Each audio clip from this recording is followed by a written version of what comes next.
Swayam Prabha. Digital India. Educated India.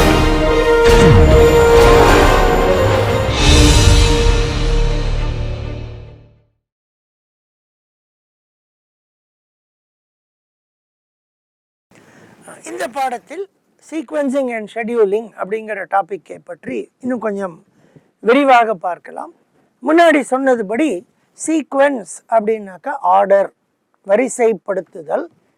Scheduling அப்படின்னா time, அதற்கு உண்டான நேரத்தை ஒதுக்குதல். டைம் டேபிளிங், அட்டவணைப்படுத்துதல், அந்த மாதிரி அர்த்தங்கள் இருக்கு. இது ஆப்ரேஷன்ஸ் மேனேஜ்மெண்ட்டில் ரொம்ப முக்கியமான ஒரு டாபிக். இது எல்லா ஆப்ரேஷன்ஸ் மேனேஜ்மெண்ட் கோர்ஸ்லேயும் இந்த சீக்வென்சிங் அண்ட் ஷெட்யூலிங்கை பற்றி நிறையா படிப்போம், சொல்லி கொடுப்பார்கள். கணக்கு போட்டு ஆன்சர் பண்ணுறதுக்கும் ரொம்ப இன்ட்ரெஸ்டிங்கான ஒரு டாப்பிக்கு. அதனால் எல்லாராலும் ஓரளவுக்கு விரும்பப்படும் டாபிக் இது சீக்வென்சிங் அண்ட் ஷெட்யூலிங். நார்மலாக என்னன்னாக்க மெஷின்ஸ் இருக்குது, பொருட்கள் இருக்கின்றன. மெஷின்ஸுக்கு மெஷின்னு சொல்லுவோம், இயந்திரங்கள் மெஷின்னு சொல்லுவோம். ஜாப்ஸ் இருக்குது, பொருட்கள் வேலை செய்ய, அதன் மேலே வேலை செய்யணும், அந்த மாதிரி ஜாப்ஸ்னு பேர். பொருட்கள் இருக்கின்றன. அந்த ஜாப்ஸ் எல்லாம் இந்த மெஷினுக்குள்ளே போட்டு வேலை செய்யணும். அதை எப்படி செய்வது அப்படிங்கிறது சீக்வென்சிங் அண்ட் ஷெட்யூலிங். இந்த சீக்வென்சிங் அண்ட் ஷெட்யூலிங் படிக்கிறதுக்கு முன்னாடி சில அசம்ஷன்ஸ், நம்ம எதையெல்லாம் நம்ம அசியூம் பண்ணிட்டு பண்ண போகிறோம் அப்படின்றது ஒன்று. அதை முதல்ல பார்ப்போம். இப்போ வரிசையாக மெஷின்ஸ் இருக்குது. இந்த சீக்வென்சிங் அண்ட் ஷெட்யூலிங் ப்ராப்ளத்தை 2 வகைப்படுத்த முடியும். ஒன்று பேர் ஸ்டாட்டிக் ப்ராப்ளம் அப்படின்னு பேர், இன்னொன்று டைனமிக் ப்ராப்ளம் அப்படின்னு பேர். ஸ்டாட்டிக் ப்ராப்ளம் அப்படின்னாக்க நம்ம என்னெல்லாம் செய்ய போகிறோமோ அது நமக்கு தெரியும், ஆரம்பத்தில் இருக்குது, இதெல்லாம் இருக்குது, இதெல்லாம் பண்ணணும். பண்ண ஆரம்பித்த பிறகு வேறு புதுசாக எந்த வேலையும் வராது. 5 வேலை இருக்குது, 5 ஜாப் இருக்குன்னா 5 ஜாப் தான், அது முடிக்கிற வரைக்கும். அந்த 5 ஜாபை முடிச்சுட்டு அப்புறமா எவ்வளோ ஜாப் வெயிட் பண்ணிட்டு இருக்குன்னு பார்த்து அதை எடுத்துக்கொண்டு அப்புறம் பண்ணுறது, அது பேர் ஸ்டாட்டிக். டைனமிக்குங்கிறது என்னன்னாக்கா 5 இருக்குது, ஆரம்பிக்கிறோம், நம்ம செய்து கொண்டு இருக்கும்போதே இன்னும் 2-3 ஜாப்ஸ் வருது, அதையும் அந்த இதில் சேர்த்து விடுகிறோம்.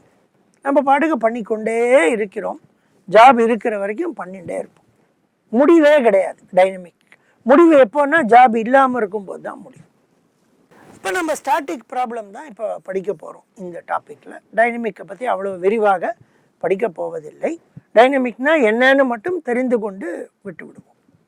அதை பற்றி கடைசியில் வேணால் ஒரு வரி சொல்ல முடியும், எப்படி டைனமிக் செய்வோம் அப்படிங்கிறத சொல்ல முடியும்.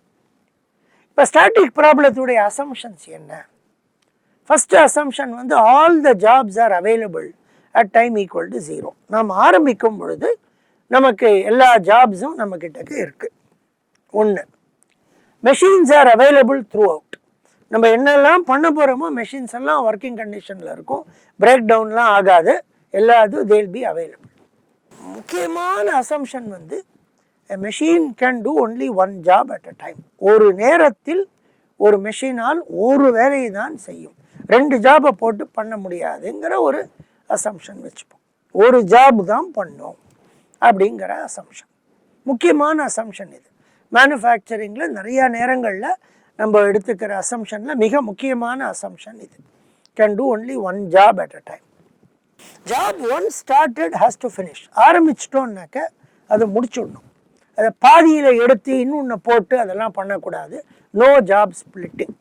ஒரு ஜாபை 2 தடவை பாதி இங்கே பண்ணிவிட்டு அப்புறமா மீதி எடுத்துக்கொண்டு பண்ணுறேன், அந்த மாதிரியெல்லாம் கிடையாது. ஆரம்பிச்சாச்சுன்னா முடிச்சாகணும். இதெல்லாம் தான் அசம்ஷன். இன்னும் ஒரு அசம்ஷன் இங்கே நான் எழுதலை. Processing times are known and deterministic. ஒரு வேலையை எடுத்துக்கொண்டால் இந்த வேலையை செய்வதற்கு எவ்வளவு நேரமாகும் அப்படிங்கிறது நமக்கு தெரியும், கொடுக்கப்பட்டிருக்கிறது. நோன் அண்ட் டிட்டர்மினிஸ்டிக், மாறாது. 10 நிமிஷம் ஆகுன்னா 10 நிமிஷம் தான் ஆகும், 11 நிமிஷம் ஆகாது. அதான் டிட்டர்மினிஸ்டிக். இதெல்லாம் தான் அசம்ஷன்ஸ். இந்த அசம்ஷன்ஸை நம்ம இப்போ பார்த்துட்டோம், வரிசையாக எல்லாத்தையும் பார்த்துட்டோம். இப்போ இந்த ஜாப் அப்படிங்கிறது நம்ம சொல்கிறோம், அதை ஜே அப்படிங்கிற ஒரு சப்ஸ்கிரிப்டில் யூஸ் பண்ண போகிறோம். மெஷினை ஐங்கிற சப்ஸ்கிரிப்டில் யூஸ் பண்ண போகிறோம். பின்னாடி வரும் மாற்றம் இருந்தால் நான் அந்த இடத்துல இது ஐ அது ஜேன்னு சொல்லுவேன். இப்போதைக்கு ஜாப் ஜே, மெஷின் வந்து ஐ. ஒரு வேலையை எடுத்துக்கொண்டால் ஃபஸ்ட்டு வந்து அந்த வேலையை செய்வதற்கு எவ்வளவு டைம் ஆகும், அது பேர் ப்ராசஸிங் டைம்னு பேர். அது கொடுக்கப்பட்டிருக்கிறது, அது நமக்கு தெரியும். சில நேரங்களில் நம்ம டியூ டேட்டுன்னு ஒன்று கொடுப்போம். அதாவது இந்த ஜாப் வந்து இன்னைக்குள்ளே முடிச்சு கொடுக்கணும் அப்படின்னு சொன்னோன்னு வச்சுக்கோங்க. இல்லை இது 2 மணிக்குள்ளே போகணும் இது முடிச்சு அப்படின்னு சொன்னோன்னாக்க அது பேர் டியூ டேட்னு பேர். டியூ டேட்டுங்கிற ஆங்கில வார்த்தை வந்து டேட்டுங்கிறத யூஸ் பண்ணால் கூட அது ஆக்சுவலாக டியூ டைம் தான். அது எந்த மணி, எந்த நேரம் தான், எந்த நாள் கிடையாது, எந்த நேரம். டியூ டேட்டுன்னு நார்மலாக சொல்கிறது எந்த நேரத்தில் முடித்து கொடுக்க வேண்டும் என்று அனுமானிக்கப்பட்டிருக்கிறது. டியூ முடித்து கொடுக்க வேண்டும் என்று அனுமானிக்கப்பட்ட நேரம், அது கொடுக்கப்பட்ட நேரம் டி. இப்போ ஜாபை வந்து எடுத்துக்கிறோம், பண்ணிகிட்டே வரோம். ஒரு ஜாபை எடுத்துக்கொண்டு அந்த ஜாபை எப்போ முடிக்கிறோமோ அது பேர் சிஜே, கம்ப்ளீஷன் டைம் என்று அதற்கு பேர். அது நமக்கு கொடுக்கப்படவில்லை. ஏன்னா நம்ம என்ன சீக்வன்ஸில் போடுறோமோ அதற்கு தகுந்தாற் போல் அதை நாம் கண்டுபிடிப்போம். கம்ப்ளீஷன் டைமை நாம் கண்டுபிடிப்போம். இது கொடுக்கப்பட்டது இல்லை, இங்கே அதனால டிக் போடுறேன். இந்த ஜாப்ஸை பண்ணிகிட்டே இருக்கும்போது அதுக்கு டியூ டேட் சில சமயம் கொடுக்கப்பட்டு இருக்கும். அந்த டியூ டேட்டுக்கு முன்னாடி முடிச்சிட்டோன்னா நமக்கு பிரச்சனை கிடையாது. அதுக்கு ஏர்லி அப்படின்னு பேர். டியூ டேட்டுக்கு முன்னாடி சீக்கிரம் முடிச்சிட்டோம், அது பாட்டுக்கு இருக்கும்னு நினச்சிப்போம். இந்த டியூ டேட்டுக்குள்ளே முடிக்க முடியாமல் டியூ டேட்டை தாண்டி முடித்து விட்டால், இப்போ 2 மணிக்குள்ளே முடிக்கணும்னு சொல்லியிருக்கோம், 3 மணிக்கு தான் மத்தியானம் முடிக்க முடியறதுன்னாக்க அந்த 1 மணி நேரம் அதிகம் இருக்கு இல்லையா, அதை சாதாரணமாக நம்ம லேட்டுன்னு சொல்லுவோம். இப்போ 2 மணிக்கு முடிக்கணும், 1 மணிக்கு முடிச்சிட்டோன்னா அர்லி, சீக்கிரம் முடிச்சாச்சு. பின்னால் தாண்டி முடித்தோம் என்றால் அதற்கு லேட்டுன்னு ஆங்கிலத்தில் சொல்லுவோம். இந்த ஷெட்யூலிங் சீக்வன்சிங்கில் அர்லி அப்படிங்கிறதுக்கு ஆப்போசிட் வந்து லேட்டுன்னு யூஸ் பண்ண மாட்டோம், டார்டி அப்படின்னு யூஸ் பண்ணுவோம். டார்டி என்கின்ற ஆங்கில வார்த்தை, TARDY, டார்டி அப்படின்னு பேர். அர்லி, டார்டி, முன்னால் பின்னால்.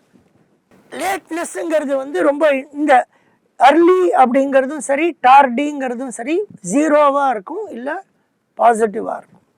இப்போ உதாரணத்துக்கு 2 மணிக்கு முடிக்கணும், due date 2 PM, due date 2 PM, 1 PM முடிச்சு விடுறோம். So அர்லினஸ் 1 hour. 3 PMக்கு முடித்தா டார்டினஸ் 1 hour. அர்லினஸ் 1 hour இருக்கும்போது டார்டினஸ் ஈக்குவல் டு 0. டார்டினஸ் 1 hour இருந்ததுன்னா அர்லினஸ் இஸ் ஈக்குவல் டு 0. இதையே லேட்டுங்கிற வார்த்தையை யூஸ் பண்ணால் இதில் லேட்னஸ் இஸ் ஈக்குவல் டு பாசிட்டிவ் +1, 1 மணி நேரம் லேட்டு. இதில் லேட்னஸ் இஸ் ஈக்குவல் டு -1, 1 மணி நேரம் அர்லி. இந்த லேட்னஸ்ங்கிறது ப்ளஸ்ஸாக இருக்கலாம், மைனஸாக இருக்கலாம். லேட்னஸ் ப்ளஸ்ஸாக இருந்தால் டார்டி, லேட்னஸ் மைனஸாக இருந்தால் அர்லி. ஆனால் அர்லியும் டார்டியும் ஜீரோவாக இருக்கும், இல்லை ப்ளஸ்ஸாக இருக்கும், மைனஸாக இருக்காது. இது நம்ம கணக்குகளை பார்த்து போட நமக்கு இது வரும். இப்போ இதை அறிமுகப்படுத்தி அதோட வைக்கிறேன். அதனால் டார்டினஸ் அப்படின்னு பார்த்தீங்கன்னாக்க இப்படி இருக்கும். TJ, tardiness of job J is either 0 or positive, நெகட்டிவாக இருக்காது. எப்போ ஜீரோவாக இருக்கும்? சீக்கிரமாக முடிஞ்சுடுத்துனா ஜீரோவாக இருக்கும். எப்போ சீக்கிரமாக முடியும்? CJ முடிக்கும் நேரம் DJவை விட சின்னதாக முன்னால் முடிந்தால் CJ - DJங்கிறது நெகட்டிவ் ஆகிடும். அதனால டார்டினஸ் 0, அர்லினஸ் தான் இருக்கும். இதே CJ என்பது பின்னால் வந்தால், 2 மணிக்கு முடிக்கணும் CJ 3 மணி ஆகிடுத்துனாக்க 1 hour அதிகம், இது ப்ளஸ் ஆகிடும். ஆக டார்டினஸ் 1 hour. இந்த உதாரணத்தை நான் அப்படி காமிச்சிருக்கேன். ஸோ நொட்டேஷனில் எழுதணுன்னாக்க tardiness of job J, TJ என்பது மேக்சிமம் ஆஃப் அதிகப்படி இந்த 2க்கு, எதுக்கு? 0வாக இருக்கலாம், இல்லை பாசிட்டிவாக இருக்கலாம். அடுத்தது வந்து ஒரு ஜாப் வந்து அர்லியா டார்டியா, இது வந்து நேரம் சம்பந்தப்பட்டது டி. என் வந்து ஒரு ஜாப், கொடுக்கப்பட்ட ஜாப் அர்லியா டார்டியா, அது டார்டியாக இருந்தால் என்ஜேன்னு போட்டுருவோம். நம்பர் ஆஃப் டார்டி ஜாப் 1, அது அர்லியா முடிஞ்சிடுச்சுன்னா என்ஜே 0. இது வந்து ஒரு நொட்டேஷன், இதை வச்சுருக்கோம். இதை வைத்துக்கொண்டு எதுக்காக ஷெட்யூலிங் பண்ணுறோம் அப்படிங்கிற கேள்வி வரும். எதுக்காக ஷெட்யூலிங் பண்ணுறோம்? எவ்வளவுக்கு எவ்வளோ சீக்கிரமாக முடிக்க முடியுமோ வேலைகளை அதற்காக கரெக்டாக ஷெட்யூல் பண்ணுறோம். அது முதல் காரணம். ரெண்டாவது காரணம், டியூ டேட்டுங்கிறத வந்து நம்ம கஸ்டமர்கிட்ட கொடுத்துருக்கோம். இந்த நேரத்தில் உங்களுக்கு அனுப்புவோம் அப்படின்னு கொடுத்துருக்கோம். அதற்கு முன்னால் முடிக்க முயற்சி செய்ய வேண்டும். அதாவது டார்டினஸ் இல்லாமல் நம்ம பண்ணணும். இப்போ நீங்கள் ஒரு MBA படிக்கும் மாணவராக இருக்கிறீர்கள்னு வைத்துக்கொள்ளலாம். இப்போ உங்களுக்கு ஆசிரியர் வந்து ஒரு அசைன்மெண்ட் கொடுக்குறார். அவர் வந்து வெள்ளிக்கிழமை அன்றைக்கி அசைன்மெண்ட் கொடுத்துட்டு, உங்களுக்கு சனி ஞாயிறு இது இருக்குது, லீவ் இருக்குது, உங்களுக்கு அன்று வகுப்பு கிடையாது, அதில் நீங்கள் இந்த அசைன்மெண்ட்டை முடித்து திங்கட்கிழமை ஒரு சாயங்காலம் 5 மணிக்குள்ளே சப்மிட் பண்ணிவிடுங்கன்னு சொல்கிறாருன்னு வைத்துக்கொண்டால், நம்ம அதற்கு அந்த திங்கட்கிழமை 5 மணிங்கிறது டியூ டேட். அதற்கு முன்னால் முடிக்க நம்ம முயற்சி செய்ய வேண்டும். அதுக்காக தான் ஷெட்யூல் பண்ணுறோம். இப்போ ஒரு ஆசிரியர் திங்கட்கிழமை 5 மணிக்கு கொடுக்குறாரு, இன்னொரு ஆசிரியர் புதன்கிழமை 5 மணிக்கு கொடுக்குறாருனாக்க நம்ம என்ன பண்ணுவோம்? நிறைய நேரத்தில் திங்கட்கிழமை டியூ டேட் இருக்கிறத முதல்ல பண்ணிவிட்டு புதன்கிழமை இருக்கிறத அப்புறம் பண்ணுவோம். அது ஒரு சீக்வன்சிங். அந்த மாதிரி இதெல்லாம் ஷெட்யூலிங் சீக்வன்சிங் சம்மந்தப்பட்டது. எல்லா வேலைகளையும் எவ்வளோ சீக்கிரம் முடிக்க முடியுமோ அவ்வளோ சீக்கிரம் முடிக்கிறதுங்கிறது முதல் அப்ஜெக்டிவ். அது பேர் தான் மினிமைஸ் மேக் ஸ்பேன். 5 வேலை இருக்குது, 5 வேலையை 5 வெவ்வேறு நேரங்களில் முடிக்கிறோம். அப்போது எந்த நேரத்தில் எல்லா வேலையும் முடிக்கிறோம்? எதை கடைசியாக முடிக்கிறோமோ அப்போ எல்லா வேலையும் முடிந்து விடுகிறது. ஆக 5 கம்ப்ளீஷன் டைமில் கடைசியாக முடிக்கும் வேலைக்கு இருக்கிற கம்ப்ளீஷன் டைம் தான் அதிகம் இல்லையா? இப்போ ஒரு உதாரணத்துக்கு 3 வேலைகள் வைத்து கொண்டு இருக்கிறோம். முதல் வேலை 10 நிமிடங்களில் முடிச்சு விடுறோம், டைம் ஈக்குவல் டு 10ல் முடிச்சு விடுறோம். அடுத்த வேலையை, ரெண்டாவது வேலையை டைம் ஈக்குவல் டு 30ல் முடிக்கிறோம். மூணாவது வேலையை டைம் ஈக்குவல் டு 20ல் முடிக்கிறோம். அதான் மூணாவது வேலைன்னா J3, மூன்றாவது வேலை. ஒரு அதாவது வரிசையில் மூன்றாவது இல்லை, அது அதுக்கு ஒரு பேர் வைக்கிறோன்னு வச்சுக்கோங்களேன். இந்த வேலைக்கு J1ன்னு பேர், அந்த வேலைக்கு J2ன்னு பேர், இந்த வேலைக்கு J3ன்னு பேர். இப்போ நம்ம முதல்ல J1 எடுத்து 10 நிமிஷத்தில் முடிச்சிட்டோம்.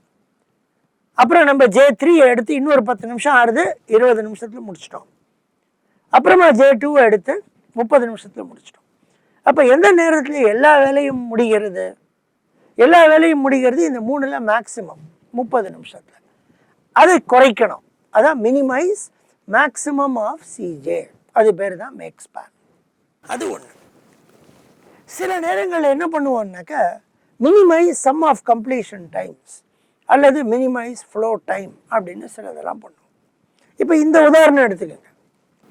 இந்த 3 பொருட்களை முடிக்கும் நேரம் 10, 20, 30. இதை இன்னொரு உதாரணம் மூலமாக அதெல்லாம் உங்களுக்கு காட்டுறேன். இப்போ sum of completion times 60. So minimize sum of completion times, minimize flow time. இது ரெண்டும் சம்மந்தப்பட்டது தான். அது உதாரணம் வரும்போது உங்களுக்கு அதெல்லாம் கொடுக்குறேன். Sum of completion times, flow time எல்லாம் கொடுக்குறேன். அது வந்து ஒரு அப்ஜெக்டிவ். எதனால இந்த minimize sum of completion time? இப்போ இந்த 10 நிமிடம், 20 நிமிடம், 30 நிமிடம் இருக்குது, 3 ஜாப், எல்லாமே டைம் ஈக்குவல் டு 0 வந்துடுது. இதை 10வது நிமிடத்தில் இந்த முதல் ஜாப் J1 முடித்து விட்ட உடனே நம்ம அமுச்சு விடுறோம் வெளியில். அது அடுத்த ஸ்டேஜுக்கு போயிடுறது. இந்த தொழிற்கூடத்தில், இந்த ஷாப்பில் அதுக்கு வேலை இல்லை. அப்போது 10 நிமிடம் இந்த ஜாப் இந்த ஷாப்பில், ஒர்க் ஷாப்லேயோ இந்த ப்ரொடக்ஷன் ஷாப்லேயோ இருக்குனால அதனுடைய இன்வென்ட்ரி 10 நிமிஷம் இன்வென்ட்ரி கணக்கு. இதுக்கு 20 நிமிஷம் இன்வென்ட்ரி, அதுக்கு 30 நிமிஷம் இன்வென்ட்ரி. இன்வென்ட்ரி காஸ்ட்டை குறைக்கணும்னாக்க எவ்வளவு நேரம் அது தொழிற்சாலையில், தொழிற்கூடத்தில் இருக்கிறதோ அவ்வளவு நேரம் இன்வென்ட்ரி. அந்த இருக்கும் நேரத்தை குறைக்க வேண்டும். அதனால minimize sum of completion times. மூன்றாவது அப்ஜெக்டிவ் வந்து மினிமைஸ் டோட்டல் டார்டினஸ். ஒரு நல்ல ஐடியலான சூழ்நிலையில் என்னன்னாக்க எல்லா பொருட்களையுமே அந்த டியூ டேட்டுக்கு முன்னாடி கம்ப்ளீட் பண்ணிட்டோன்னா பிரச்சனையே கிடையாது. ஆனால் அதை செய்ய முடியாது, பல காரணங்கள்னால செய்ய முடியாது. சம்டைம்ஸ் டியூ டேட் கொடுக்கறது நம்ம கையில் இல்லை, வேறு டிபார்ட்மெண்ட் டியூ டேட் கொடுத்துருவாங்க. ஆனால் நம்ம அதை செஞ்சு முடிக்கணும். அப்போ அதனால் செய்ய முடியாமல் போகலாம். ஸோ செய்ய முடியாமல் போகும் பட்சத்தில் 2-3 விஷயங்களை பார்க்க வேண்டியிருக்கு. ஒன்று என்னன்னாக்க எவ்வளவு டிலே ஆகுதோ அதை குறைக்க வேண்டும். அந்த டிலே தான் tardiness. So minimise total tardiness. 10 பொருட்கள் செய்கிறோன்னா இல்லை 5 பொருள் லேட் ஆகிடுறது, மொத்தம் எவ்வளோ டிலே ஆகுது ஒரு பொருளுக்கும், அந்த டிலேவை கூட்டணும், அதை குறைக்கணும். ஏன்னா டிலே இருக்கக்கூடாது. அது மினிமைஸ் டோட்டல் டார்டினஸ். சில நேரங்களில் 10 ஜாப் இருக்குது, 5 ஜாப் லேட்டாக போகிறதா, வேணாமே ஏதானு பண்ணி 4 ஜாபை லேட் ஆக்கலாமா அப்படிங்கிற ஒரு கேள்வி வரும். அதனால minimise number of tardy jobs. எத்தனை ஜாப் லேட் ஆகுதுங்கிறத பார்த்து அதை குறைக்கும் முயற்சி. அதை குறைக்கும் முயற்சினால் என்ன ஆகும், ஒரு ஜாப் வந்து ரொம்ப அதிகபட்சமாக லேட்டாக போயிடும், அதையும் குறைக்கணும். Minimise maximum tardiness. ஏன்னா நாளைக்கு ஒரு கஸ்டமருக்கு போடுற ஒரு ஜாப் வந்து 2 மணிக்கு கொடுக்குறோம் அப்படின்னு சொல்லிட்டு மத்தியானம் அது 2 நாள் கழிச்சு அமிச்சோம்னாக்க என்ன பண்ணுவார், அவர் அப்புறமா அடுத்த வேலையை நம்ம கொடுக்க மாட்டார், குட்வில் போயிடும். அதனால சில சமயத்தில் வந்து மேக்ஸிமம் எவ்வளோ லேட் ஆகுதோ வேணாம் அதையும் குறைக்கணும்னு அந்த மாதிரி ஒரு கான்ஃப்ளிக்டிங்காக இருக்கும். ஸோ இதெல்லாம் தான் அப்ஜெக்டிவ்ஸ் அப்படின்னு பேர். மெஷர்ஸ் ஆஃப் பர்ஃபார்மன்ஸ் அல்லது அப்ஜெக்டிவ். எதற்காக செய்கிறோம்னாக்க இதெல்லாம் குறைப்பதற்காக செய்கிறோம். Objectives of scheduling. இன்னும் நிறைய அப்ஜெக்டிவ்ஸ் இருக்குது. நான் சில பாப்புலராக இருக்கிற சில அப்ஜெக்டிவ்ஸை மட்டும் உங்களுக்கு இதில் காமிச்சிருக்கேன். நீங்கள் எந்த புஸ்தகத்தை எடுத்து படித்தாலும் சரி, எந்த பாட நூல்களை எடுத்து படித்தாலும் மேக் ஸ்பேனை பற்றி சொல்லுவாங்க, ஃப்ளோ டைம் அல்லது கம்ப்ளீஷன் டைம் பற்றி சொல்லுவாங்க, டார்டினஸ் பற்றி சொல்லுவாங்க. டார்டினஸ்ங்கிறது கஸ்டமர் சம்மந்தப்பட்டது. ஏன்னா கஸ்டமருக்கு தான் நம்ம டியூ டேட் கொடுக்குறோம், இந்த நேரத்தில் கொடுத்துட்றோம் அப்படின்னு டியூ டேட் கொடுக்குறோம். இந்த டியூ டேட்டுங்கிறது வந்து நம்மளை நிறைய நேரத்தில் வந்து கஷ்டப்படுத்தும். இப்போ நம்மளே வந்து இப்போ ஒரு உதாரணத்துக்கு சில நாட்களுக்கு முன்னாடி நான் வந்து ஒரு கடைக்கு போய் அவர்கிட்ட ஒரு சின்ன வேலை ஒன்று கொடுத்தேன். ஒரு ஃபோட்டோவை வந்து ஃப்ரேம் பண்ணி கொடுங்கன்னு கொடுத்தேன். அது ஒரு ஜாப் அவரை பொறுத்த வரைக்கும். அவர் வேலையை எடுத்துனோடனே என்ன பண்ணார், அப்போ மணி கிட்டத்தட்ட 10:30 மணி கார்த்தால அவர் வந்து ஒரு 1 ஹவரில் வாங்க சார் அப்படின்னார். நான் வந்து சரி 1 ஹவரில் முடிச்சுடுவார், ஆனால் நம்ம இன்னும் கொஞ்சம் பஃபர் கொடுத்து மத்தியானம் 3 மணிக்கு வரேன் அப்படின்னு சொல்லிட்டு வந்துட்டேன். 3 மணிக்கு போய் வாங்கி வந்துட்டேன். அப்போ அவர் என்ன பண்ணார், நான் 3 மணிக்கு வரேன் நானே சொன்னதுனால டியூ டேட் 3 மணியாக மாறிவிட்டது. அவர் கொடுத்த டியூ டேட் வந்து 10:30 மணிக்கு பொருளை வாங்கிட்டார், 1 ஹவரில் வாங்க சார்னார். 11:30 மணி அவர் கொடுத்த டியூ டேட். நானே வந்து கஸ்டமர் வந்து டியூ டேட்டை மாற்றி 3 மணின்னு சொல்லிட்டேன். ஏன்னா எனக்கு டைம் இருக்குது, எனக்கு அவ்வளோ அவசரம் இல்லை, அவருக்கு நம்ம உதவி பண்ணலாம் அப்படிங்கிறதுல 3 மணின்னு சொல்லிட்டேன். அவரை உடனே என்ன பண்ணுவார், அந்த 3 மணிக்குள்ளே அந்த வேலையை முடித்து வைக்க அவர் பண்ணணும். இப்போ நான் 3 மணிக்கு நான் வெயிலில் போய் அவர்கிட்ட ஐயா முடிச்சிட்டிங்களான்னு கேட்கும்போது அவர் இல்லைங்க இன்னும் ஒரு 1 ஹவர் ஆகுங்கன்னாக்க நமக்கு வந்து கோவம் வந்துடும். நீங்கள் சொன்ன நேரத்தில் பண்ணுற பார்த்தீங்களா அப்படின்லாம் கேட்டுருவோம். அது வந்து இது இண்டிவிஜுவல் கஸ்டமர். இது அதே நீங்கள் தொழிற்சாலைகள் ஒரு நிறுவனமும் இன்னொரு நிறுவனத்தோடு பேசி எனக்கு இவ்வளோ டெஸ்பாச் பண்ணணும் அப்படின்லாம் இருக்கும்போது டியூ டேட்டை மீட் பண்ணுவது, அதற்குள் முடிப்பதுங்கிறது ஒரு வெரி ஹை ப்ரையாரிட்டி. அதெல்லாம் கஸ்டமர் சென்ட்ரிக். இந்த டார்டினஸ், நம்பர் ஆஃப் டார்டி ஜாப்ஸ், இதெல்லாம் கஸ்டமர் சம்மந்தப்பட்ட விஷயங்கள். முதல் 2ம் ஃபேக்ட்ரி சம்மந்தப்பட்ட விஷயங்கள். இன்வென்ட்ரி எப்படி குறைப்பது அப்படிங்கிறதெல்லாம் பண்ணுறது. இதுதான் சீக்வன்சிங் அண்ட் ஷெட்யூலிங் உடைய இன்ட்ரோடக்ஷன். இப்போ இந்த டாபிக் வந்துட்டோம். கோல்ட்ராட்டை நம்ம போன பாடத்தோடு கோல்ட்ராட்டை பற்றி படித்ததை அங்கே வைத்து விட்டு இந்த பாடத்தில் சீக்வன்சிங் அண்ட் ஷெட்யூலிங்கை நான் இன்ட்ரடியூஸ் பண்ணுறேன் உங்களுக்கு. அடுத்தது சீக்வன்சிங் அண்ட் ஷெட்யூலிங் ப்ராப்ளம்ஸில் நார்மலாக நம்ம படிப்பது, புஸ்தகங்களில் படிக்கிறது single machine scheduling, flow shop, job shop அப்படின்னு 3 விஷயங்களை சாதாரணமாக படிப்போம். அது தவிர அசம்பிளி ஷாப் நிறையா இருக்குது. சாதாரணமாக ஒரு கோர்ஸில் அப்படின்னு பார்த்தீங்கன்னாக்க இந்த 3 தான் படிப்போம். இந்த 3ஐயும் வரிசைப்படி நம்ம படிச்சுட்டு போயிடலாம். இப்போ போன பாடத்தில் நம்ம கோல்ட்ராட் ஒரு உதாரணம் எடுத்தோம். ஏ இவ்வளோ ப்ரொடியூஸ் பண்ணணும், பி இவ்வளோ அதெல்லாம் பண்ணால் அதை நம்ம பின்னாடி ஃப்ளோ ஷாப் பண்ணும்போது அதை எடுத்துக்கலாம். இப்போ இன்னொரு ஒரு சின்ன உதாரணம் மூலமாக இதை விளக்கலாம். சிங்கிள் மெஷின், ஒரு மெஷின் தான் இருக்குது. அதுக்கு M1ன்னு பேர் வச்சுட்டு M1ன்னு பேர் வச்சுருக்கோம். இது ஒரு சின்ன கணக்கு மூலமாக சொல்கிறோம். 3 ஜாப் இருக்குது. அதன் பெயர் J1, J2, J3. வரிசை கிடையாது. J1னாக்கா முதலில் வந்த ஜாப்னு அர்த்தம் கிடையாது. நம்ம யூஸ் பண்ண போகிற நொட்டேஷன் வந்து அதுக்கு பேர் ABC மாதிரி பேர், இன்னார் கொடுத்தது அப்படின்னு வச்சுக்கலாம். ABCன்னு கூட பேர் சொல்லலாம். நான் ABCன்னு பேர் கொடுக்காம J1, J2, J3ன்னு கொடுத்துருக்கேன். J1ன்னு சொன்னாக்கா அதான் முதல்ல வந்ததுன்னு அர்த்தம் இல்லை. 3 பேர், அவ்வளோதான். 3 ஜாப் வந்திருக்கு. இது பேர் J1, அது பேர். 3 மனிதர்கள் இருக்கிறார்கள், அவர்களுக்கு 3 பெயர்கள் இருப்பது போல J1, J2, J3ன்னு அதுக்கு பேர். இப்போ J1ங்கிறது 10 நிமிஷம் ஆகும் அதுக்கு வேலை, J2 12 நிமிஷம் வேலை, J3 15 நிமிஷம் வேலை. ஒரு மெஷின். இது ஒரு மெஷினுங்கிறது மெஷின். சில நேரங்களில் அது ஒரு மனிதராக கூட இருக்கலாம். இப்போ நான் சொன்ன உதாரணம் இருக்கு இல்லையா, ஒரு படத்தை கொண்டு போய் நான் ஃப்ரேம் பண்ண ஒருத்தர்கிட்ட கொடுத்துட்டு வந்தேன் கடைக்காரர்கிட்ட. அவர் தான் அந்த மெஷினுக்கு ஈக்குவலண்ட் அந்த இடத்துல. ஒரு ஃபெசிலிட்டி, அவர் ஒருவர் தான் வேலை செய்ய போகிறார். அதனால் அவர் தான் M1, சிங்கிள் மெஷின் ப்ராப்ளம் அப்படின்னு பேர். இந்த 3 படங்களுக்கு சட்டம் போட்டு ஃப்ரேம் பண்ணி கொடுக்குற வேலையை அவர் பண்ண போகிறார். அது 3க்கும் J1, J2, J3ன்னு பேர். இப்போ 3 ப்ராசஸ் டைம் வந்து 10, 15, 12. ஏன்னா நம்ம வரிசைப்படி நம்ம அதுக்கு பேர் J1, J2, J3ன்னு கொடுத்ததுனால அதை நம்ம மைண்டில் அதுக்கு உண்டான அந்த ஆர்டரை வச்சுன்னு இருக்கோம். J1, J2, J3. இப்போ அதுக்கு டியூ டேட் வந்து 30, 20, 25ன்னு வச்சுப்போம். நம்ம கொடுக்கப்பட்ட டியூ டேட் இது. இப்போ 3 ஜாப் இருக்குது. இந்த 3 ஜாபும் அவர் கையில் இருக்கு. இப்போ அவர் ஆரம்பிக்கணும். எந்த வரிசைப்படி அவர் செய்வார் அப்படிங்கிற ஒரு கேள்வி இருக்கும். 3 ஜாப் இருக்கிறதுனால நம்ம மேத்தமேட்டிக்ஸில் படிச்சிருக்கோம், n jobs can be arranged in n factorial ways. Permutation and combination அப்படின்னு ஒன்று படிச்சிருப்போம். அரேஞ்ச்மெண்ட் அண்ட் செலெக்ஷன் அப்படின்னு 2 வார்த்தை வரும்.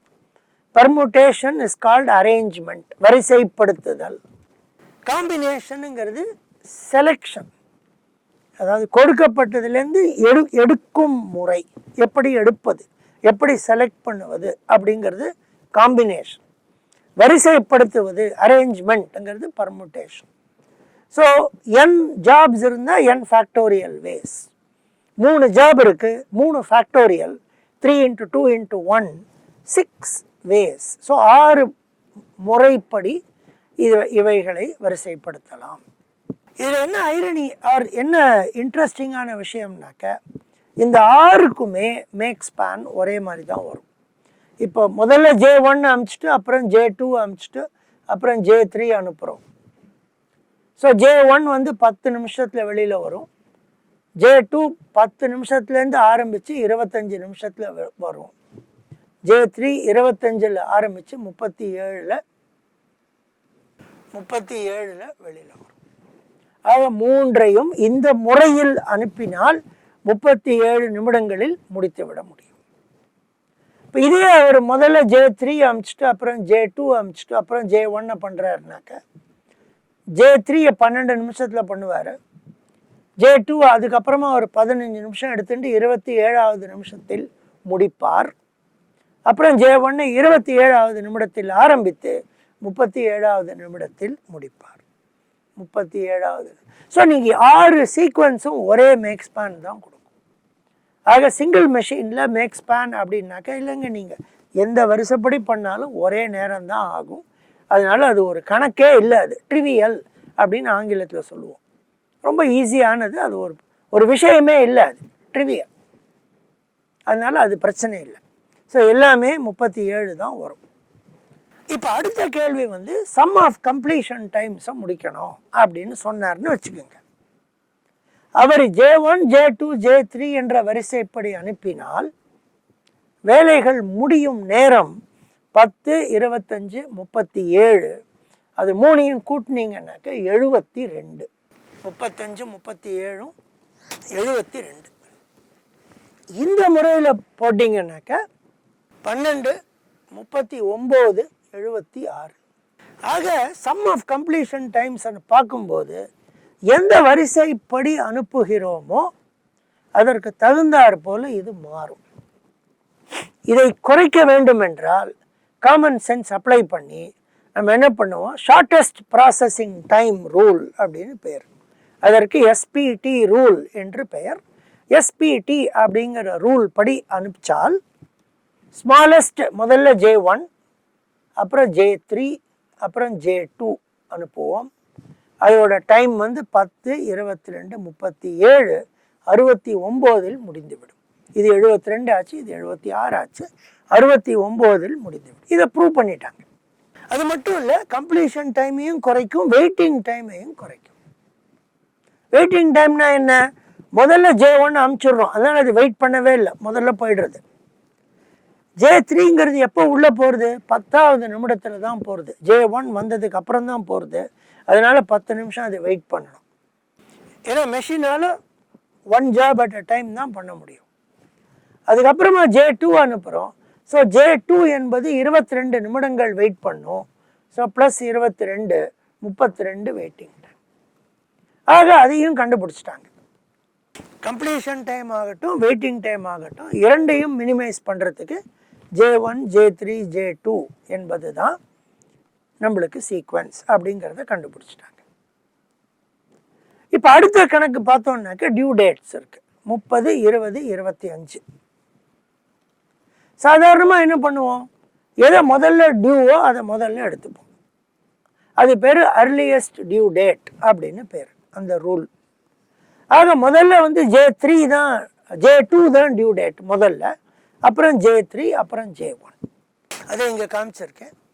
ஸோ அது முடிக்கும் நேரம் 15, 27, 37. அதனுடைய கரஸ்பாண்டிங் கொடுக்க வேண்டிய நேரம் 20, 25, 30. ஸோ J2 20 நிமிடத்தில் கொடுக்க வேண்டும், 15 நிமிடத்தில் கொடுத்து விடுகிறோம், அதனால டார்டினஸ் கிடையாது. J3 கொடுக்க வேண்டிய நேரம் 25, முடிக்கும் நேரம் 27, ஆக 2 டார்டினஸ். J1 கொடுக்க வேண்டிய நேரம் 30, முடிக்கும் நேரம் 37, 7 tardiness. Total tardiness 9. Number of tardy jobs 2.